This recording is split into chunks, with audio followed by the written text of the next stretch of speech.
Hi, have you ever been stuck up in a difficult intubation and you don't know what to do as an anesthetics? Or as a paramedic, have you ever come in contact with a cardiac arrest patient, especially the one with a mouth drawing, and you are contemplating on whether to do mouth-to-mouth respiration? Worry no more, there is an alternative. I welcome you to another teaching on medical consumable. My name is Adebayo Christopher Adedoyin. I am a sales rep. Today, I will be discussing one of the supraglottic airway medical devices, which I call Igel. But before I discuss about Igel, I would like to say few things concerning the supraglottic airway medical devices. They are the medical devices that are used within the laryngeal inlet, meaning when they are being inserted into the airway, they sit on the larynx, and that is why we call them the supraglottic airway medical devices. And they are divided into two, which are the first generation and the second generation. The first generation is made up of laryngeal mask classic, which we call the LMA classic.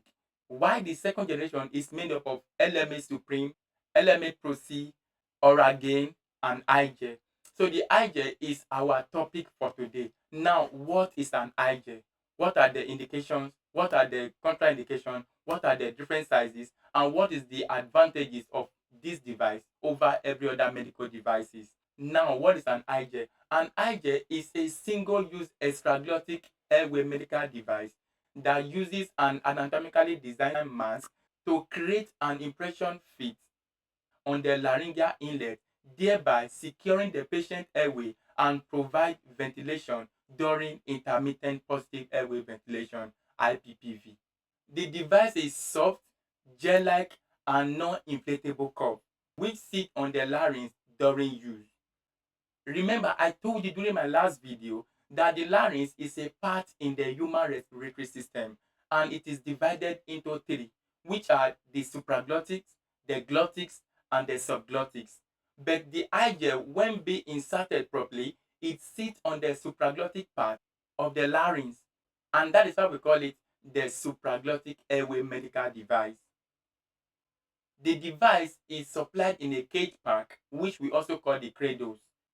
The cradles help to maintain its anatomically designed structure prior to use.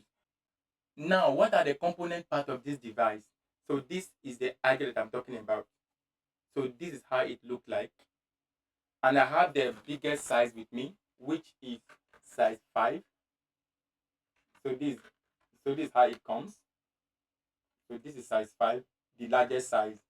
And I have another size there, which I call the pediatric size, and it's 1.5. So you can see body written on it, 1.5. So this height it comes. So remember that we have about 7 sizes of this device. Now, this is the device, and this is the cage pack that I'm talking about. Now, what are the various components? And please don't forget that the various components has their various functions, and they are all important. Now, it has a connector. This part we call it the connector. And what does it do? It helps to connect the device to an anesthetic machine through a breathing circuit.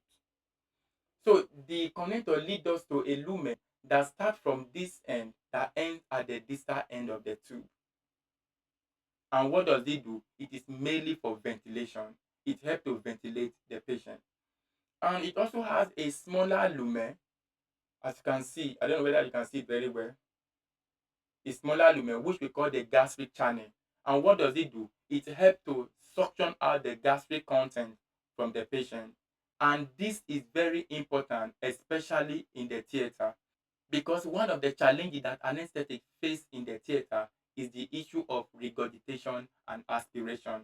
But this device is made in such a way that it can take care of all of those challenges, regurgitation and aspiration. So it also has a bite guard. This portion is the bite guard, which helps to prevent trauma to the patient. And it has an over body structure which prevents it from rotation during use. Because of this, the device stabilizes itself in the airway. Also, the device has a flap which we call the epiglottic rest. And what does it do? It helps to prevent the downfolding of the epiglottics. And if you look at it very well, it is soft and gel-like in nature. so thereby helping to prevent trauma, especially during insertion. As you can see, this is size 4. The sizes are boldly written on it in case of emergency. Now, what are the various sizes of this device? As I've told you before that we have about 7 sizes of this device. We have size 1, 1.5, we have size 2, size 2.5, we have size 3, we have size 4, and we have size 5. They are 7 in number. And all these sizes, they are meant for different set of patients.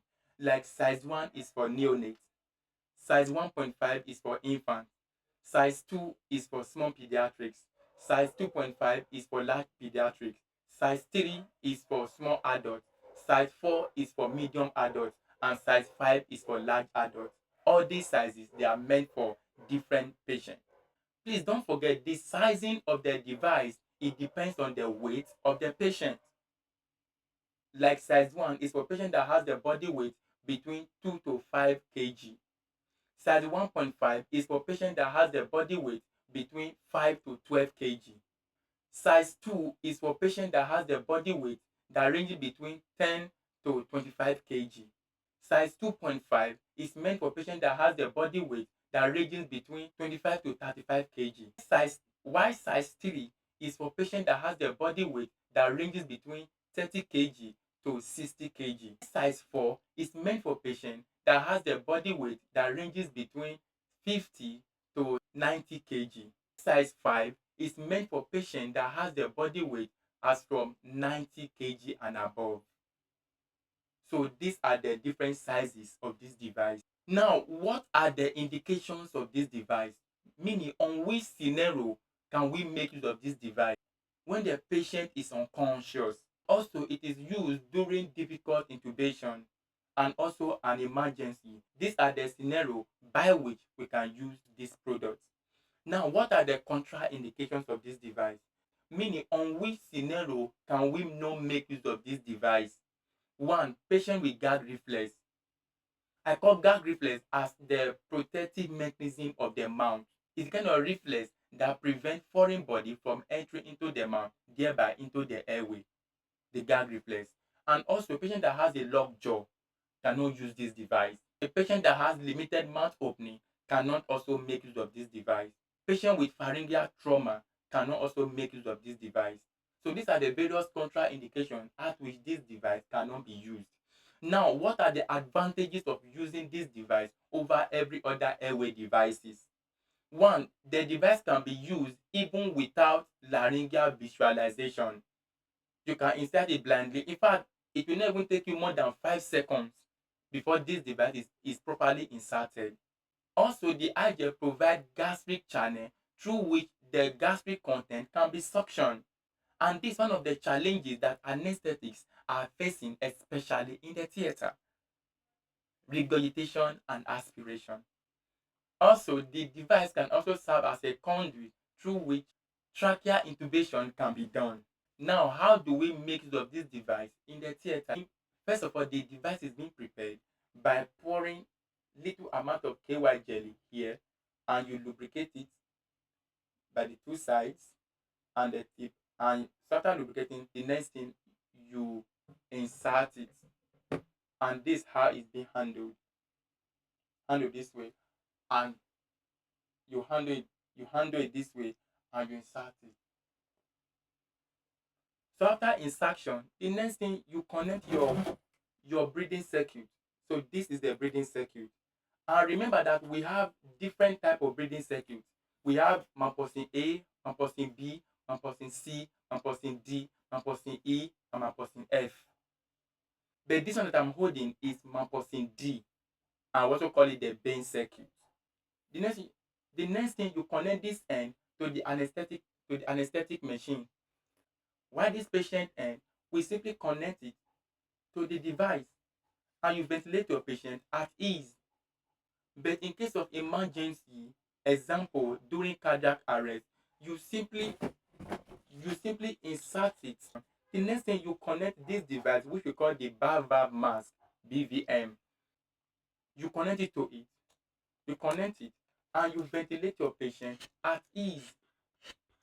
So while you are doing your 30 chest compression, you are ventilating your patient here. It's as easy as that.